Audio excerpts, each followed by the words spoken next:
여러분 안녕하십니까? 생생매거진 오늘 박은정입니다. 도심 곳곳에 무분별하게 게시된 현수막들 보며 눈살 찌푸렸던 분들 많이 계실 텐데요. 대구시와 구군이 이달부터 현수막 민원이 많은 주요 교차로와 도로를 중심으로 현수막 제로 구역을 운영합니다. 불법 현수막을 철거하고 과태료 부과 등의 행정 조치도 취하는데요. 이런 가운데 더불어민주당 대구시당이 어제 시당에서 설치한 현수막이 무단으로 철거되는 일이 발생했다며 재물손괴죄로 고소를 진행하겠다고 밝혔습니다. 대구시가 선정한 이 현수막 제로 구역에는 게시하지 않고 있는데 민주당과 국민의힘 현수막이 나란히 걸려 있는 경우에 민주당 현수막만 먼저 철거되는 일이 발생했다는 겁니다. 시민의 눈총을 받고 있는 현수막 정치공해, 지역에서는 정당 간의 형평성 논란으로 이어지는 건 아닌지 지켜봐야겠습니다. 8월 2일 수요일 생생매거진 오늘입니다. 먼저 안동과 포항 울릉 연결해서 그곳의 소식과 날씨 듣겠습니다. 안동입니다. 한낮의 기온이 사람의 체온보다 더 뜨거운 어제였습니다. 이 더위는 식을 줄을 모르고 일주일 넘게 계속 이어지고 있는데요. 안동을 비롯해 북부권에서는 오늘도 35도에서 36도까지 치솟으며 매우 무덥겠습니다. 자외선 지수도 매일 매우 높음 예상되니까요. 시간대가 긴 야외 활동은 최대한 자제해 주시고요. 또 내륙을 중심으로는 오후부터 저녁 사이에 소나기가 내릴 가능성도 있습니다. 작은 우산 하나 챙겨주시길 바랍니다. 집중호우로 농경지 침수 피해와 더불어 35도를 웃도는 살인적인 무더위가 이어지자 북부권에선 피해를 입은 농가가 속출하고 있습니다. 폭우로 인해 며칠간 잠겨있던 작물들은 물이 빠지자 흙탕물을 뒤집어 썼고 이파리는 이어진 폭염으로 인해 누렇게 변해 말라가서 심한 곳은 아예 형체조차 찾아보기 어려운 상황인데요. 안동에서는 고추와 참깨, 콩의 피해가 특히 심하고 과수는 사과와 복숭아 등에서 탄저병과 함께 갈색 전무늬 병까지 나타나고 있습니다.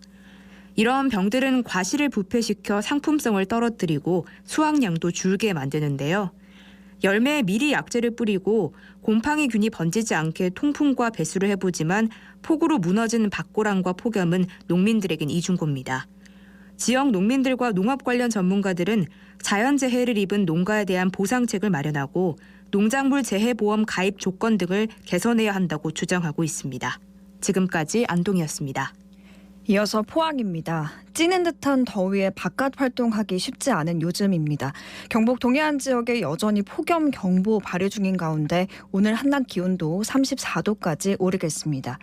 무더위에는 카페인이 들어간 음료보다는 생수나 이온 음료 마시는 게 더 좋고요. 가장 더운 시간인 오후 2시에서 5시 사이에는 되도록 실외 작업은 하지 말아야 합니다.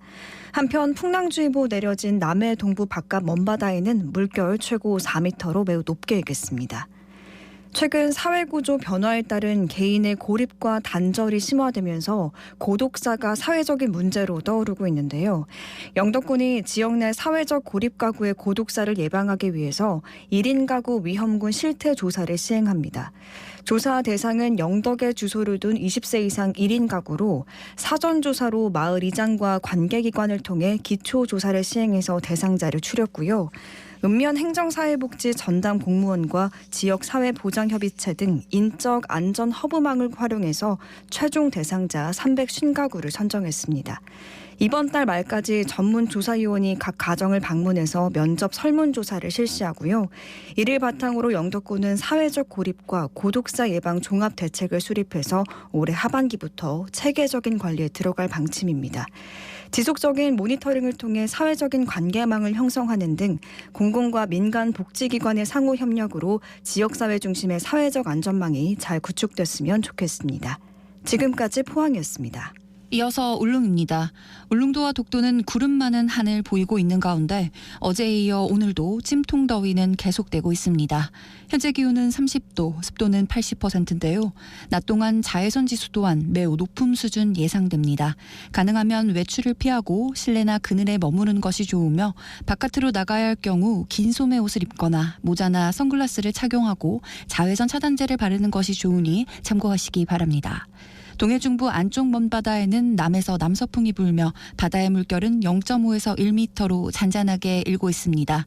선박 점검으로 인해 일부 휴항하는 여객선이 있습니다. 자세한 사항은 선사별로 확인하시기 바랍니다. 울릉군이 오는 8월 8일부터 열리는 제4회 섬의 날 행사를 맞이해 관광객들이 안심하고 방문할 수 있는 깨끗한 섬을 만들자는 취지로 어제 울릉군 관내 대상으로 민관군 합동 국토 대청결 운동을 실시했습니다. 이번 국토 대청결 운동은 울릉군 공무원들을 비롯해 울릉교육지원청과 울릉경찰서, 울릉경비대, 울릉군수산업협동조합, 울릉농업협동조합, 농협은행 울릉군지부, 한국수자원공사 등 7개 기관과 해군 118전대, 공군 835 부대를 비롯한 관내 여러 사회단체가 함께해 의미를 더했는데요. 무더운 날씨에도 불구하고 다시 오고 싶은 섬 울릉을 위해 울릉군 전역에 묵혀있던 해양 쓰레기 및 하천 주변의 각종 쓰레기를 집중 수거했으며 살수차를 이용해 터널 내부 청소나 주요 도로변 먼지도 제거하는 등 구슬땀을 흘렸습니다. 울릉도는 다가올 제4회 섬의 날 행사에 울릉도를 방문하는 모두에게 좋은 추억을 심어줄 수 있는 행사를 만들기 위해 최선을 다할 것이라고 뜻을 밝혔습니다. 지금까지 울릉이었습니다.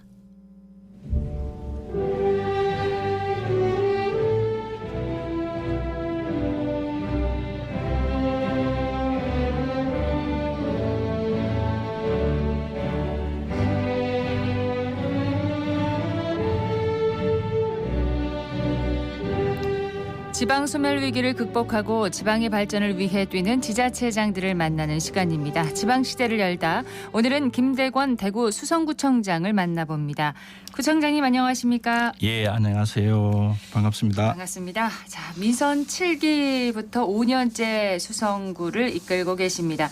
민선 8기 중점을 두고 있는 사업이나 정책 방향에 대해서 좀 얘기를 해 주십시오. 저희들은 7기 때도 그렇게 했습니다만은 가장 중요한 것이 어떻게 하면은 인구 감소 시대에 차별화되고 독자적인 브랜드를 가질 수 있느냐 하는 것입니다. 예. 특히 교육, 문화, 교통, 또 산업, 복지 이런 전반에 있어서의 수성구형의 독자적인 매력 포인트를 가진 그런 프리미엄급 프레임을 우리가 만들지 못하면은 도시가 지속 가능하는 데 있어서 굉장히 문제가 생길 것이다. 네. 보고 준비를 하고 있습니다. 수성구만의 도시 이미지를 확립하기 위해서 노력하고 있다. 이렇게 이해를 하면 되겠습니다. 근데 최근 수성구가 교육 국제화 특구로 지정이 됐습니다. 교육 국제화 특구가 뭔가요? 좀 설명을 해 주세요. 기존의 교육법에 따른 다양한 시도들은 많은 제약들이 있습니다. 네. 그런데 그 법률의 예외적인 특례를 적용해 주는 것이 국제화와 관련된 교육 부분에 있어서 그런 특별적 지위를 확보해 주겠다라는 것인데 그러면서도 거기에 세부 프로그램 계획들이 있어요. 네. 그것들은 좀 유연하고 특히 국제적 인력들을 어떻게 확보해 나갈 것인가. 저희들이 우선 빨리 추진할 수 있는 것은 유네스코 또 아이세스코라는 이슬람 교육문화기구 네. 이런 유럽 산하기구 유엔 산하기구와 협약을 맺고 우리 특히 청년들이 어떻게 하면 세계적인 인력들과 교육적인 과제를 두고 우리 한국적인 것을 가지고 세계 교육 커리큘럼 하는 겁니다. 거기에 포커스가 맞춰져 있어요. 네. 특히 수성구가 갖고 있는 교육 국제화 특구 계획이 있나요? 첫째는 그런 프로그램으로 네. 우리가 전통적인 것들이 플러스되는 것, 특히 과학기술적인 것을 플러스했는 것, 우리만의 지금 교육의 틀들을 네. 형성된 프로그램의 틀들을 이것을 세계적으로 노출을 해서 유엔 산하 기구들과 협력을 해서 이슬람이면 이슬람 또 다른 지역이면 다른 지역의 학생들에게 공급하고 예. 같이 이것을 공유하고 그렇게 하는 것입니다. 세계 시민으로서의 어떤 인재 양성에 좀 초점을 뒀다. 이렇게 이해를 하면 되나요? 일반 주민들에 대해서도 네. 세계 시민 교육을 시켜서 어떤 세계적인 이해에 같이 도달하도록 하는 것. 그리고 또 외국의 젊은 학생들을 우리 알파시티와 연계해서 산업 자원으로 이렇게 탈바꿈시키는 거 이런 프로그램도 들어가 있어요. 그렇군요. 수성구만의 국제학교 전략도 세우고 계신 걸로 알고 그 있는데. 부분에서는 지금까지의 국제학교는 법에서 외국인이 얼마나 거주할 때 네. 그게 비례해서 국내 학생들의 입학 비율을 정해져 있습니다. 이것이 우리 동부에 있는 국제학교가 650명 정도의 입학 정원을 가지고 있어서 예. 그렇지만 우리 그대로 갈 경우에는 우리가 외국인들이 그만큼 살지 않기 때문에 국내 학생들의 국제학교 수요를 충족시킬 수가 없어요. 우선 예. 제주도만 해도 우리 대구시에 국제 학생 입학한 학생들이 72명 정도 됩니다. 네. 그럼 인천 최대위라든지 대전이라든지 서울 다른 국제 관련 기관에 국제학교에 들어가서 수업하는 학생들이 굉장히 많을 걸로 우리는 추측을 해요. 그런 유출을 방지하고 우리가 또 유입을 시키기 위해서는 또 다른 플랫폼의 국제학교가 필요하고 그것은 다른 플랫폼으로 해야 된다. 네. 그래서 일본, 호주 이런 데 제가 방문해서 협의를 거친 것이 우리가 국제학교로 어느 정도 만들어지면은 특히 고등학생들은 1년간 의무적으로 교환하는 시스템. 다른 나라에 가서요. 네, 그러면은 우리는 우리 학생들이 고등학교 때 다른 학교 가고 다른 외국에 있는 학교로 가고 네. 외국인 학생들이 우리 학교에 들어오고 그렇게 해서 학생들이 섞여서 공부하고 그런 경험을 가지고 사회 진출에 나아가고 하는 플랫폼이 굉장히 중요하다. 그러면 수성구에서 생각하는 그 국제학교는 국내 학생들의 비율을 좀 높여서 글로벌한 인재를 육성하겠다. 교환하는 방식이죠. 예. 교환하는 방식인데 그 커리큘럼이 똑같아야 됩니다. 그 커리큘럼이 똑같아지려면은 제가 방문한 외국의 그런 국제학교들은 IB 과정을 수용하고 있는 학교들이에요. 그럼 커리큘럼이 예. 똑같아요. 네. 최근에 그 호주 시드니 국제학교도 방문을 하셨다고 들었는데 바로 이런 그 계획의 일환이라고 보시면 됩니다. 예. 어떠셨나요? 방문했을 때 굉장히 적극적이었고 K-팝으로 인해서 한국의 위상이 높아져 있고 한국 가서 같이 공부하고 또 우리 학생들이 친구로 사귀고 그 미래의 어떤 협력 파트너로서 생각하는 여건이 충분히 있다. 이렇게 판단했습니다. 수성구에서 교육 관련해서 많은 관심을 보이고 있다는 것을 알 수가 있는데 이 교육을 제외한 다른 분야에서도 국제 교류를 활발하게 추진하고 있는 것으로 알고 있습니다. 어떤 사례가 있나요? 유럽의 대표적인 사례가 이제 칼스루이시하고 우리 포괄적 협약을 맺었습니다. 거기에는 앞으로 우리가 문화관련 인력들을 어떻게 하면 유럽에 진출시키냐는 것인데 우선 결과가 나온 것이 우리 3명의 성악가를 뽑아서 네. 그쪽으로 데려가기로 했으니까 앞으로는 시각예술 쪽으로 또 2명 우선 교환한다는 얘기를 지금 주고받고 있고 예술 쪽으로 이제 상호 교환을 먼저 추진하실 건가요? 우리 예술인들이 어떻게 하면 유럽 시장에 진출을 해야 밝은 미래를 좀 담보해 줄 수 않겠나 그런 생각이고 두 번째는 이제 경제단체들끼리 만나서 앞으로 경제 비즈니스의 어떤 여지를 확보해 가는 것 그런 것들을 위해서 하는데 현재는 독일이 있지만은 비엔나에도 할 필요가 있다 이렇게 생각하고 있어요. 예. 공무원도 상호 파견 형식으로 좀 교류를 이어가고 있다고 들었습니다.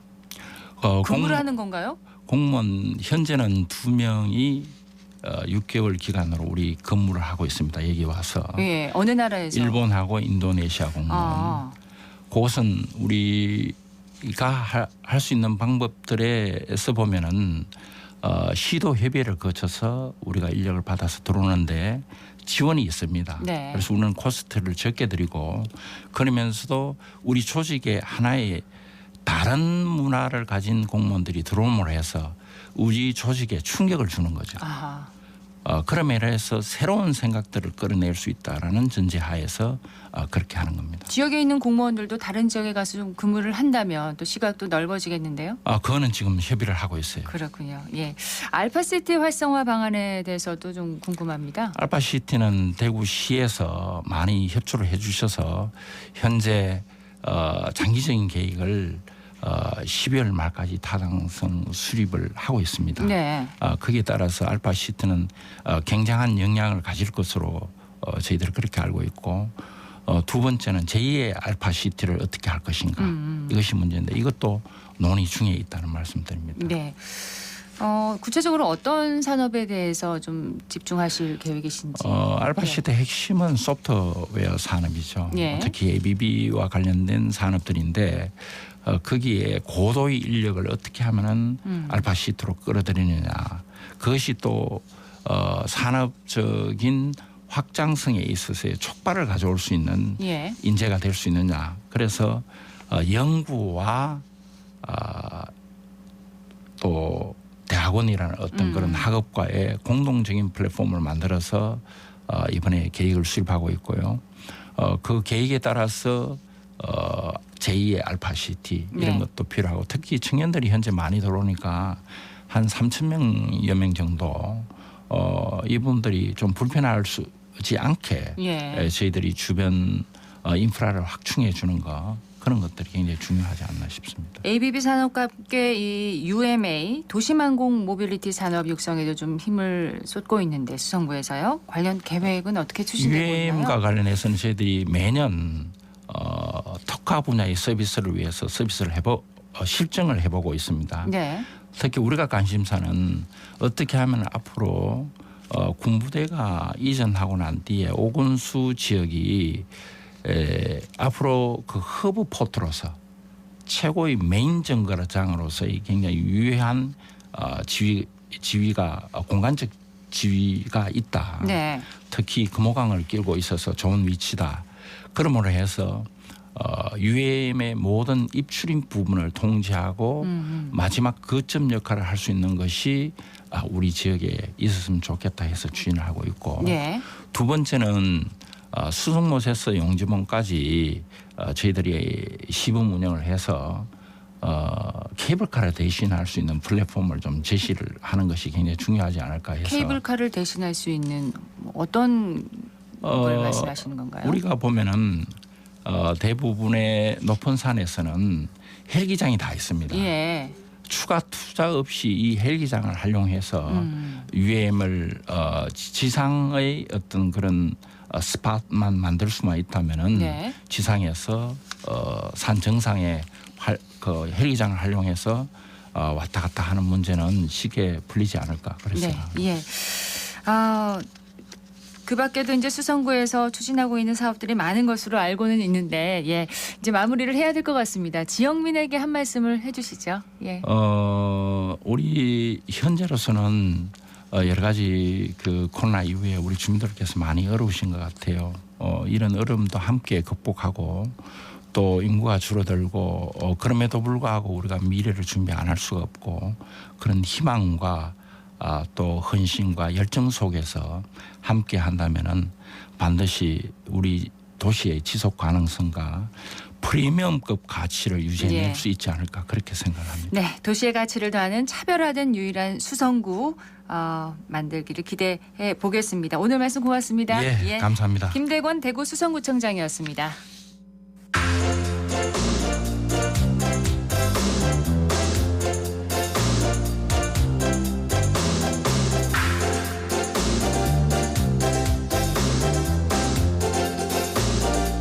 (11시 24분) 지나고 있습니다. 국립대구박물관이 대구 점자도서관과 연계해서 여름방학 프로그램 박물관에서 만난 한글 점자라는 프로그램을 진행하고 있습니다. 생소할 수 있는 주제인 한글 점자를 알리는 것이 목표라고 하는데요. 자, 현장에 박나영 리포터가 다녀왔다고요? 네, 박물관에서 만난 한글 점자는 어제죠. 8월 1일부터 국립대구박물관 문화사랑방에서 진행되고 있습니다. 국립대구박물관과 대구점자도서관이 함께 진행하는데요. 프로그램에 대한 소개와 구성에 대한 자세한 내용을 국립대구박물관 관계자를 만나 들어봤습니다.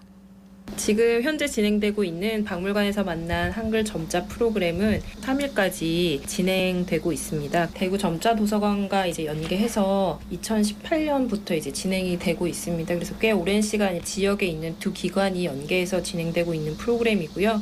매일 두 차례 오전 11시와 오후 2시에 이제 1시간가량 진행되는 문화재 촉각 그림 카드 완성하기 프로그램 외에도 해술관 로비에서 오전 10시부터 오후 4시까지 점자 명함 기기를 활용해서 점자 책갈피 만들기에도 참여할 수 있고 또 점자 도서관에서 준비한 대체 도서나 또 점자 캐릭터 사파 등과 관련해서도 전시하고 있기 때문에 이런 부분들도 감상이 가능합니다.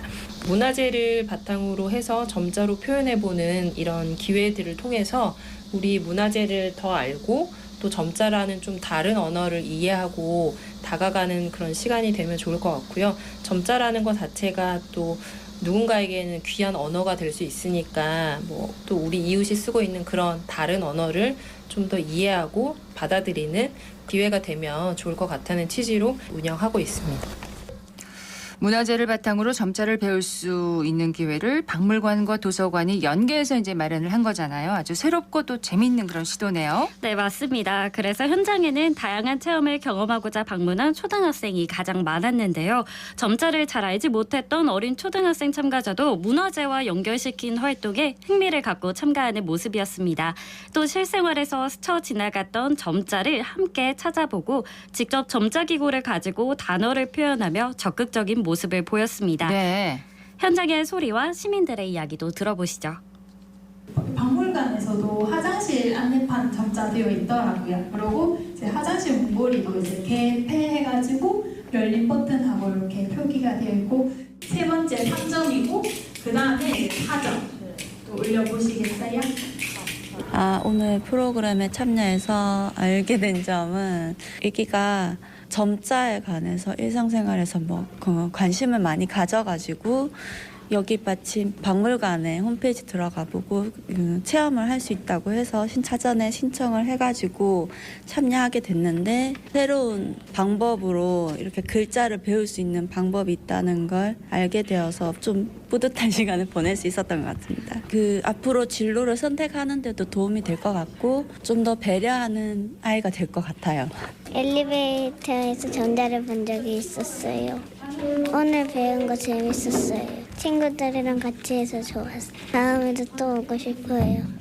오늘은 점자에 대해 배웠는데 정말 재밌었어요. 시각장애인들이 쓰는 문자예요. 음료 캔 병에는 탄산 이렇게 적혀 있다는 것만 아는 앞으로도 다양한 프로그램에 참여하고 싶어요. 시민들에게 일상에서 자연스럽게 점자를 찾아보는 어떤 계기가 되겠어요. 네, 그렇습니다. 이번 프로그램을 기획한 대구 점자도서관은 시민들에게 점자를 알릴 뿐 아니라 장애인에 대한 인식 개선을 목표로 이번 프로그램을 기획했다고 합니다. 대구 점자도서관 관계자를 만나 더 자세한 이야기 들어봤습니다.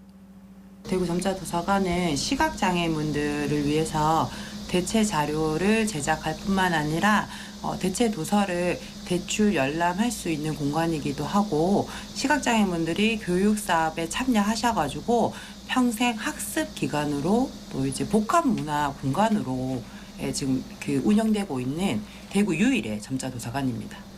또 시민들한테는 점자에 대해서 또 알려드리는 박물관에서 만난 한글 점자라는 주제로 진행하고 있습니다. 비장애인분들이 점자 혼용에 대해서 그런 의미를 알 수 있게끔 하는 참여 사업입니다. 네, 이제 자녀분들하고 같이 부모님이 함께 오셔가지고 부모님들도 좀 이제 점자에 대해서 한 번 더 생각해보는 그런 시간이 되었고 아이들도 직접 점자를 체험해 보면서 박물관의 대표 유물을 통해서 이제 점자 표기를 배우면서 이제 반응이 좋았습니다. 이제 자연스럽게 학교에서 장애인과 비장애인이 성장을 하는 부분이 중요한 부분인데 그러진 않아서 어릴 때부터 장애인과 어떻게 살아갈 수 있는지에 대해서 학습하는 중요한 시간이었으면 좋겠습니다. 지역 기관들이 연계한 프로그램을 통해 각 기관의 활동을 알아보고 장애 인식까지 개선할 수 있는 유익한 시간이었습니다. 그러네요. 이러한 프로그램이 앞으로 더 다양하게 진행돼서 시민 의식을 높일 수 있는 기회가 더 많이 생기면 좋겠다는 생각이 들었고요.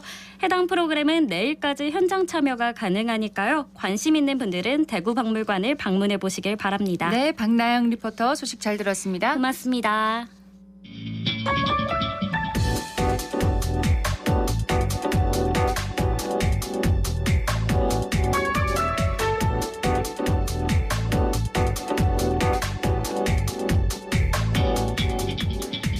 묻고 듣고 생각과 마음을 나누는 방송 지금 여러분께서는 대구 경북을 보고 듣는 생생 매거진 오늘을 함께하고 계십니다.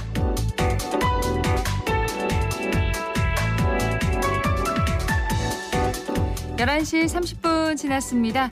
기자의 눈으로 지역의 현안과 이슈를 들여다봅니다. 경북일보 전재용 기자와 함께합니다. 어서 오세요. 안녕하십니까. 자, 전 기자가 오늘 준비한 이슈는 뭔가요? 네, 대구 중구의회 부의장인 배태숙 구의원이 공직자의 이해충돌 방지법을 위반한 사실이 알려지면서 의회가 다시 논란의 중심에 놓였습니다.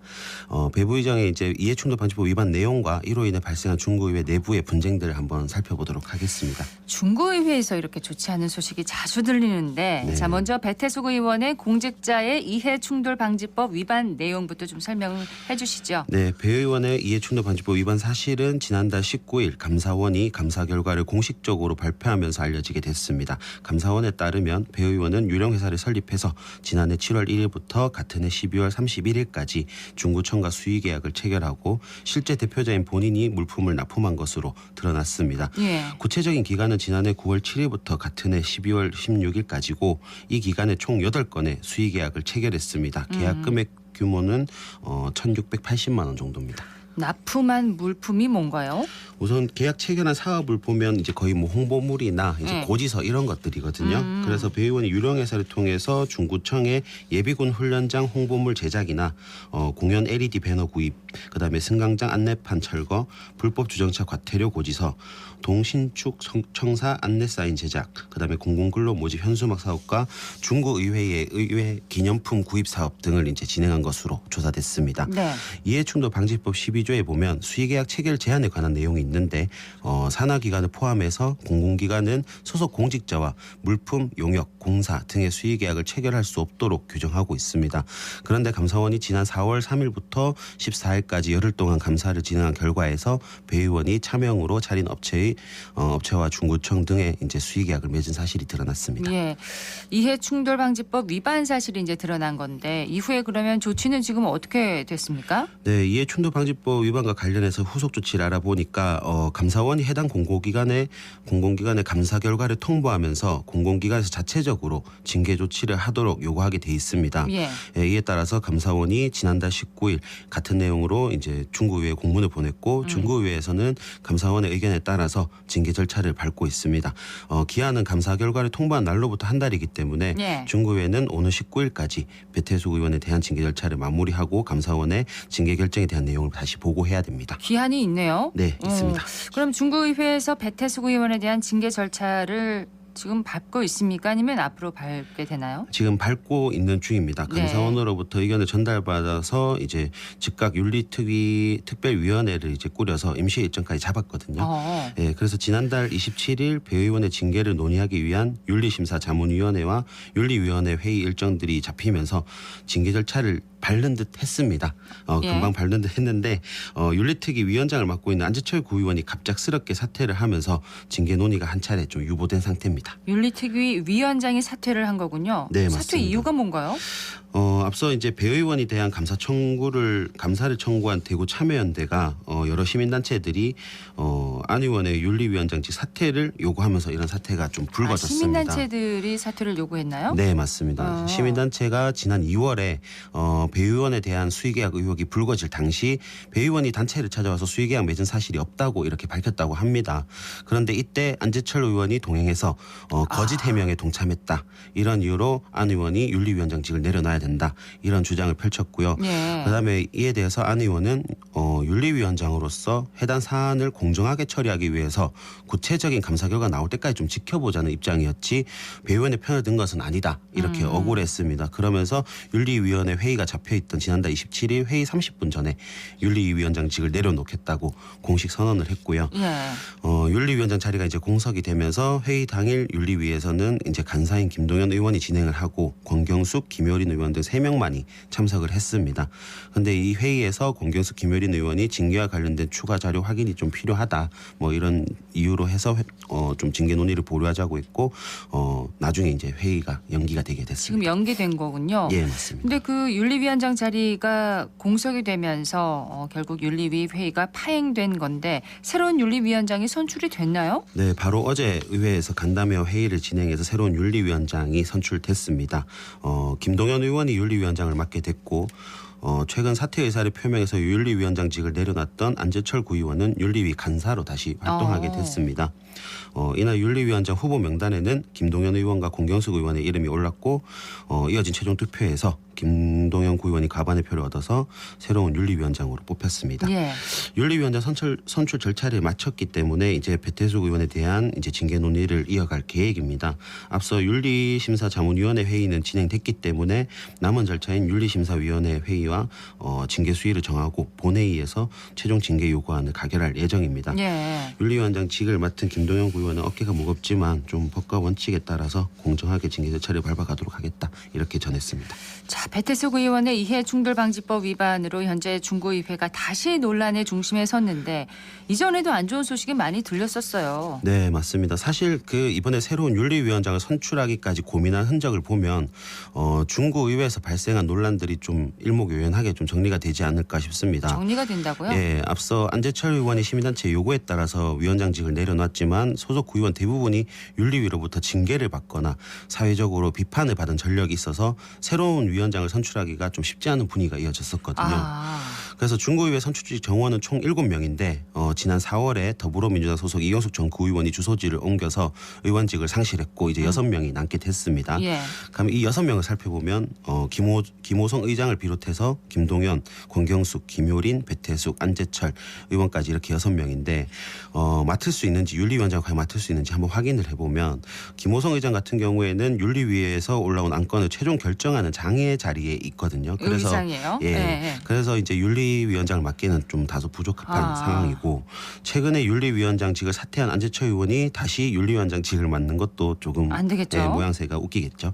그래서 여기서 2명을 제외하면 이제 현재 징계 논의 대상자인 배태숙 의원까지 제외하면 이제 3명이 좀 제외가 됩니다. 6명에서 이제 3명을 제외하고 3명이 남는 거잖아요. 네. 그러면 남은 인물이 권경숙, 김효린, 김동연 의원인데 권경숙 의원은 아들 명의의 인쇄업체가 2019년부터 2021년까지 중구와 700만 원 가량의 수의계약을 맺었다는 의혹이 제기돼 있는 상태입니다.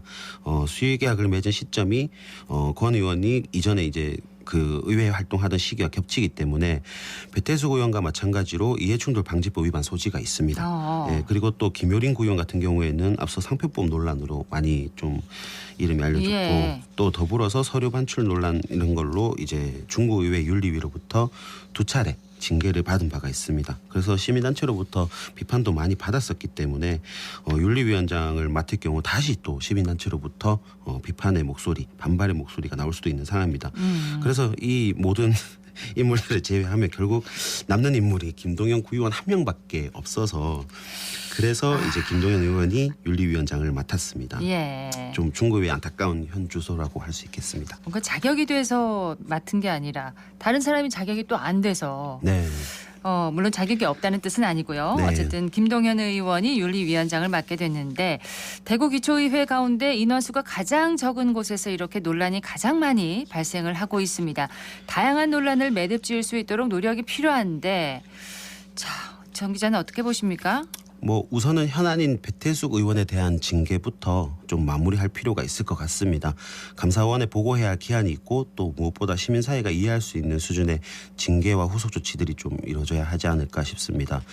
지난달 27일 열린 윤리심사 자문위원회에서 외부위원들이 30일 출석 정지로 의견을 모았다고 합니다. 그런데 시민단체 대표자 등 소수가 제명을 요구했거든요. 제명을요? 예, 이게 다른 위원들이 30일 출석 정지로 의견을 내면서 최종 의견이 모였지만 시민단체는 좀 그 전에 이제 김효린 의원이나 이제 이경숙 전 의원을 비판했던 징계했던 30일 출석 정지 징계 처분을 보면 이해충돌 방지법 위반한 건 더 중하다. 그렇기 때문에 좀 더 강한 수위에 더 높은 수위의 징계가 필요하다.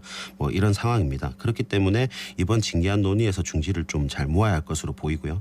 이게 첫 번째고 두 번째는 이제 수의계약 건으로만 벌써 2명의 구의원 이름이 오르내리고 있는 상황이니까 그렇습니다. 네, 이런 사태가 재발하지 않도록 중구청과 구의원들이 함께 좀 머리를 맞대서 관련 조례나 관련 내규를 좀 더 강화할 필요가 있겠다는 생각이 듭니다.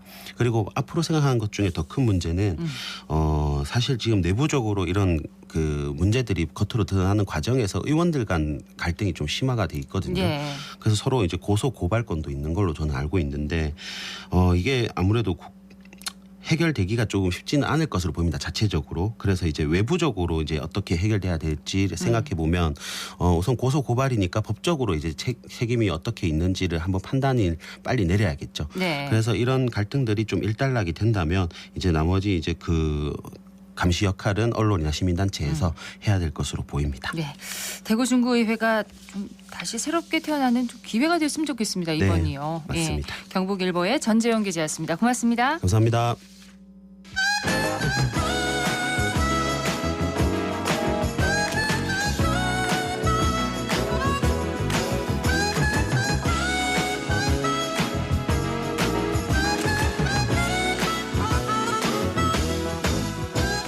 (11시 40분) 지났습니다. 사회적 가치와 공익을 실현하고 환경을 지키며 마을 주민의 삶의 질을 높여서 더 나은 함께 사는 세상을 그려봅니다. 함사세요. 오늘은 대구시 사회적경제지원센터의 황희순 선임연구원과 함께합니다. 안녕하세요. 네, 안녕하세요. 자, 오늘 소개해 주실 기업은 어딘가요? 네, 오늘은 청년 농부와 청년들이 팔공산 샤인머스켓 재배 농가를 위해 설립한 마을기업 샤인농부 협동조합을 소개해 드리려고 합니다. 다른 경북 지역에서 그 샤인머스켓이 재배되는 건 알고 있는데 팔공산에서도 샤인머스켓이 재배되고 있군요. 네, 그렇죠. 이렇게 포도라고 하면 많은 분들이 경북 김천이나 영천을 생각하실 텐데요.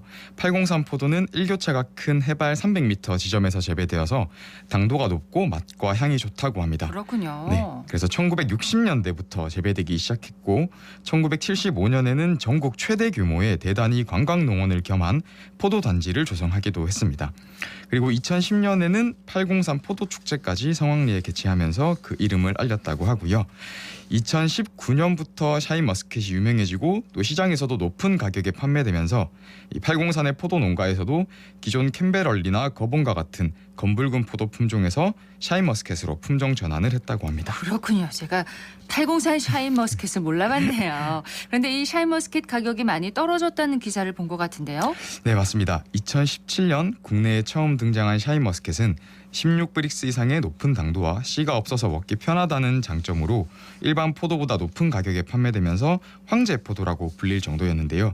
이런 인기로 인해 2018년 국내 포도농가 중 약 7%에 불과하던 샤인머스켓 재배 면적은 2022년 41.4%까지 증가하였습니다.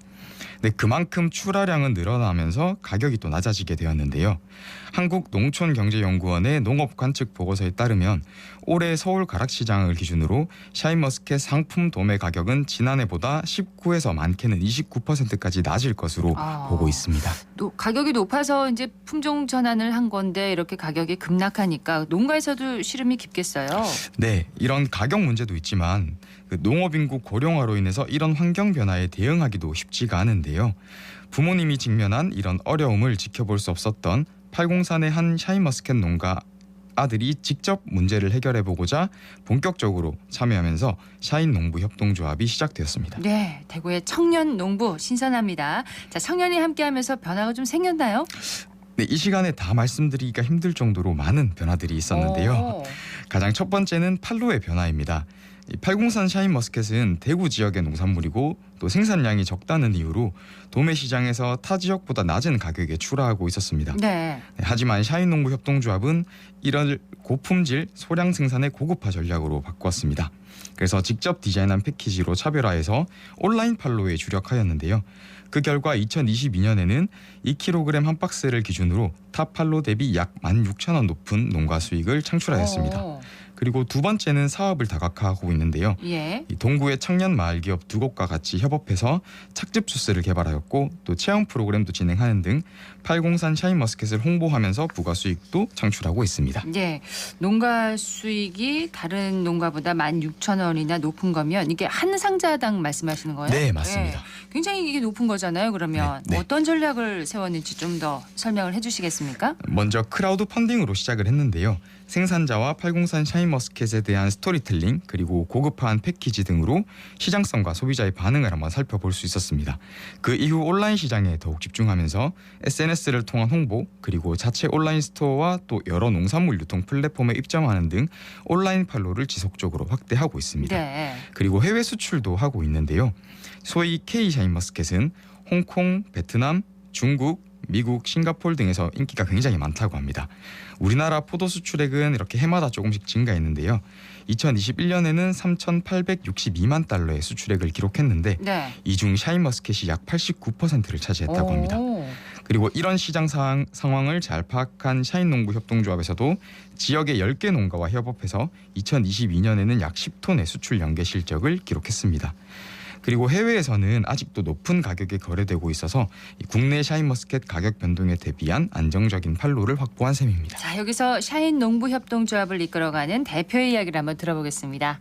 저는 샤인농부협동조합 대표 김정민입니다. 청년농부이기도 하고요. 지역의 농부님들이랑 농촌, 농업이 발전할 수 있게 저희가 도와주는 역할을 지금 하고 있습니다. 샤인머스켓 브랜드를 만들고 수출을 지금 계속 준비를 하고 있고요. 또 뭐 사과를 판다거나 꿀을 판다거나 그런 상태입니다. 지금 조합원은 10명이 조금 넘게 있고요. 농사를 지으시는 분들, 청년 농부들, 그리고 농사는 짓진 않는데 이제 지역에 있는 청년들 이렇게 구성이 돼 있어요. 이제 샤인머스켓과 사과가 들어간 이제 가공식품, 그러니까 착즙 주스도 지금 만들고 있고요. 체험이나 경험적인 것들 그런 거 기회 가는 거 이런 걸 계속 이제 확대를 해가지고 농부님들이 지금보다 더 나은 수익을 좀 낼 수 있게 하는 게 일단 목표이고요. 이제 농업 컨설팅이랑 디자인 대행 사업을 지금 준비를 하고 있어요.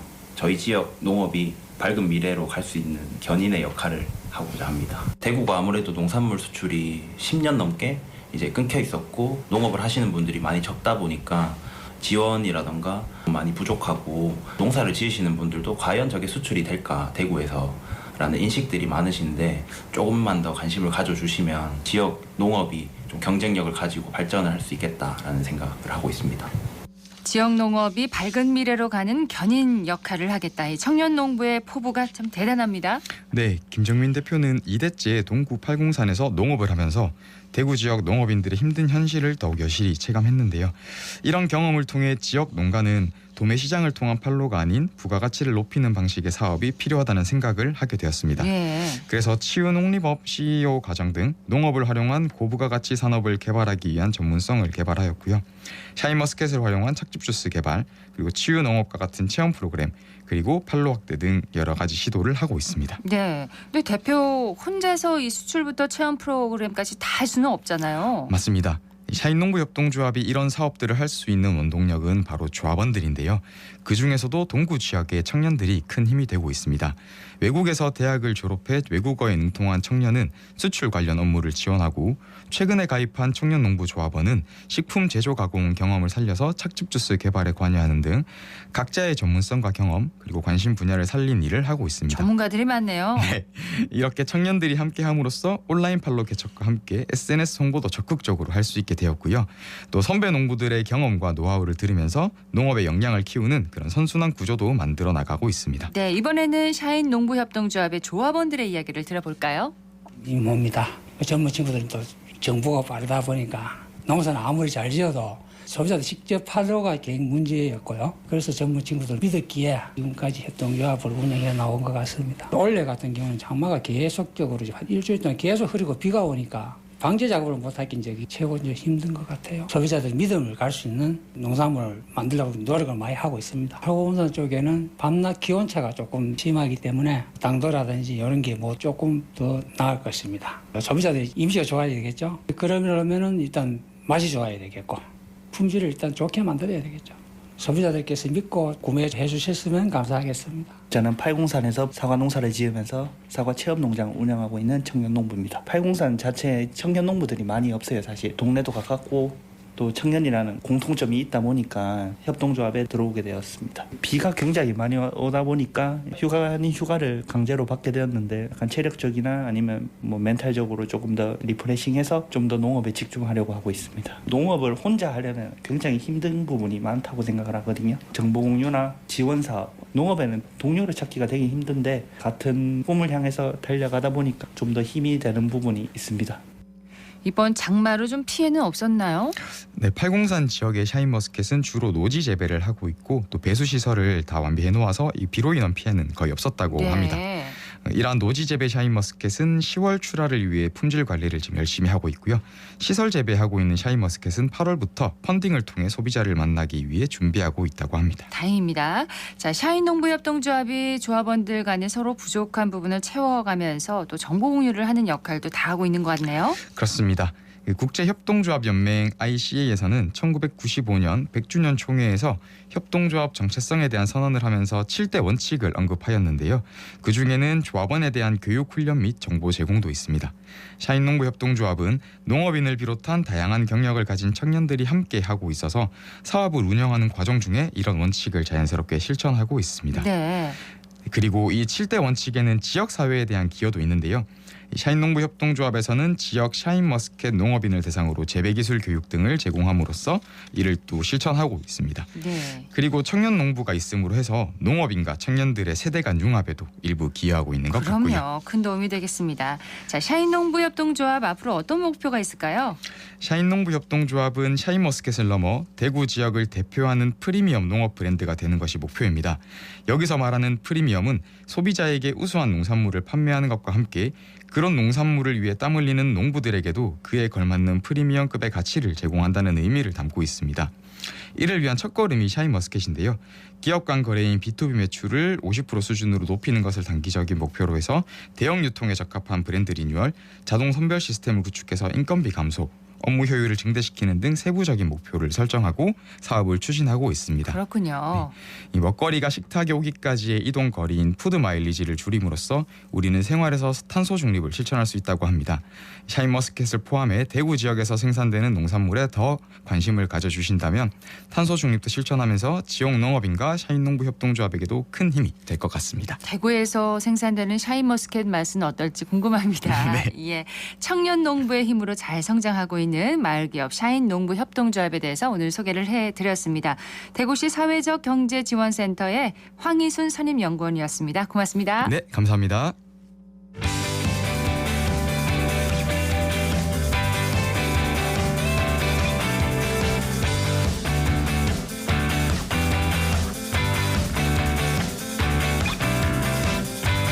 클릭 정보 클릭.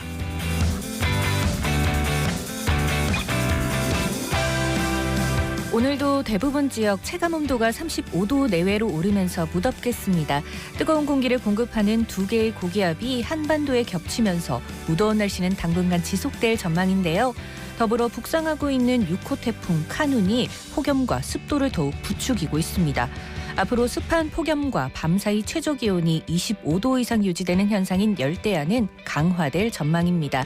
더위에 건강 잃지 않도록 햇볕이 강한 시간대에는 외출을 피하고 목이 마르지 않더라도 수분 섭취를 자주자주 해주시길 바랍니다.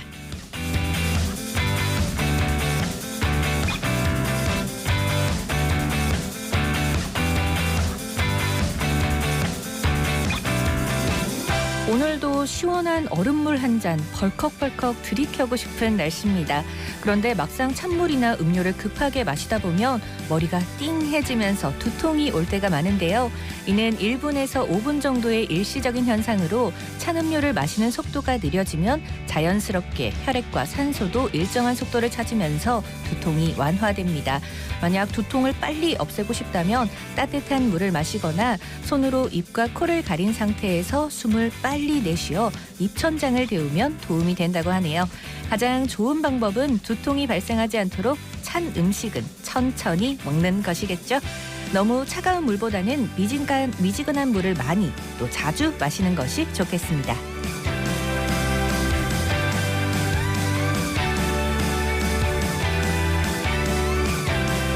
대구광역시가 경력 단절 예방을 위한 사회적 인식 확산을 위해 지난 6월 한 달간 우수 사례 공모전을 개최했습니다.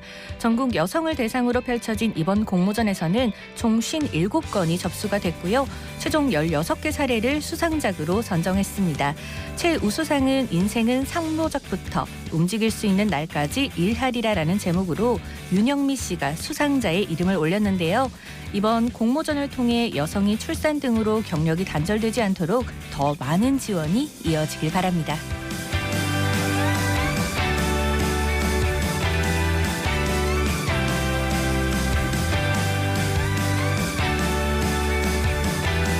대구 소방안전본부가 올해 상반기에 발생한 화재 통계 자료를 공개했습니다. 화재 발생 빈도는 2월이 가장 많았고 요일별로는 월요일이, 시간대별로는 오후 1시에서 3시 사이에 가장 많이 발생한 것으로 나타났습니다. 소방안전본부는 주거시설에서 부주의로 인한 화재가 절반이 넘는다면서 화재 예방에 더욱 각별한 주의를 당부했는데요. 화재가 발생하지 않도록 위험 요소는 미리 제거하고 정기적인 소방시설 점검과 소화기 사용법도 알아둬야겠습니다.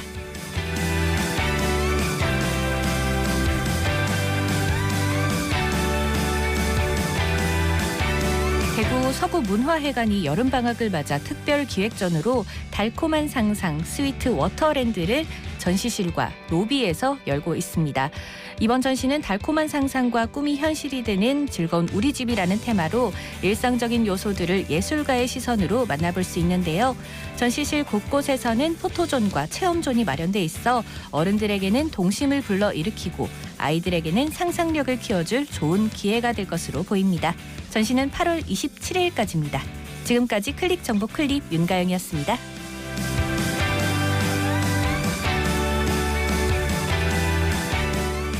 아파트 기둥에 철근이 빠진 이른바 순살 아파트 파문이 일파만파 퍼지고 있는 가운데 대구에서도 같은 구조로 지어진 민간 아파트가 14곳이 있는 것으로 알려졌습니다. 대구시가 전문가와 함께 해당 아파트들의 철근 누락 여부를 확인하고 있다고 하는데요. 부실 공사가 이뤄지지 않았길 바라고요. 만약 문제가 발견되면 입주민의 안전을 보장할 수 있는 대책이 면밀하게 세워지길 바랍니다. 생생매거진 오늘 준비한 순서 여기까지입니다. 박은정이었습니다. 여러분 고맙습니다.